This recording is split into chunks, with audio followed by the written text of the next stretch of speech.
राजकुमार भगवती पोखर गिराहा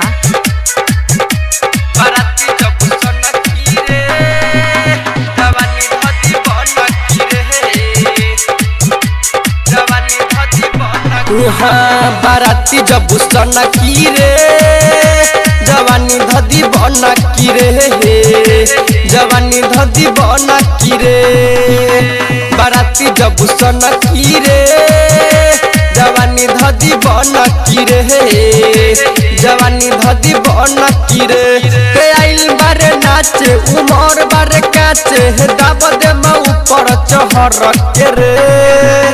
बाराती जब सन की रे जवानी दे दी बना की रे जवानी धदी बना की रे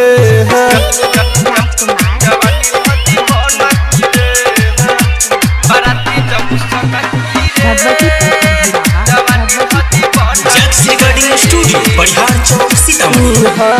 कमर के नंबर बता दे गोरकी कतना बचौरा गेट रे ऊपर या नीचे हिला के देखइबे तबे लगा हई मरेट रे कमर के नंबर बता दे पतर की कतना बचौरा गेट रे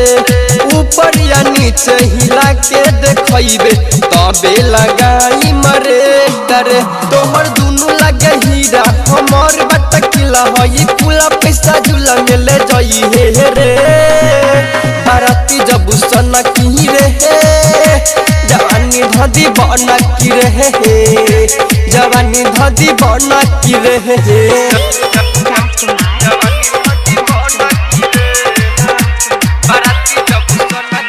भगवती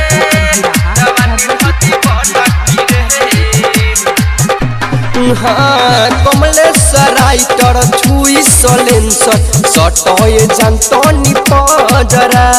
लहंगा तो है महंगा पहनाई किंदे हम जोरा के गजरा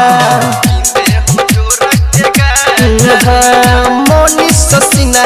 छुई सलेंसर सटोए जानतनी पजरा लहंगा तो है महंगा पहनाई मुस्किन दे हम दो जोरा गजरा बीपी नहीं बोली रक्ति खेली होली दिन सभाई हूँ मच दी रे बाराती जब सना की रे जवानी धदी बना की रे जवानी धदी बना की रे रिकॉर्डिंग स्टूडियो परिहार चौक सीतामढ़ी।